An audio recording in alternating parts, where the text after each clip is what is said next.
Alam mo ba na may pinaka-advanced na secret code system ang mga Pilipino noong panahon ng mga Kastila? Ang mga miyembro ng Katipunan ay gumawa ng sobrang talino na paraan para makipag-usap ng hindi nahuhuli. Si Dr. Pio Valenzuela at Deodato Arellano ay lumikha ng special na alphabet gamit ang baybayin.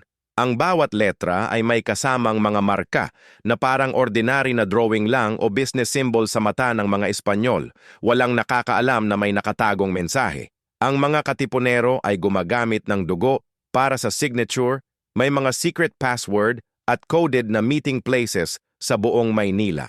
Nagpapadala sila ng mga mensahe sa pamamagitan ng love letters, business papers at religious na mga libro, ni hindi man lang nahalata ng mga pari at opisyal na may revolution na ginagawa. Dahil sa ganitong sistema, naging successful ang coordination ng 1896 revolution sa maraming probinsya sabay-sabay. Hanggang ngayon, may mga coded documents pa rin na dinedecipher ng mga historian.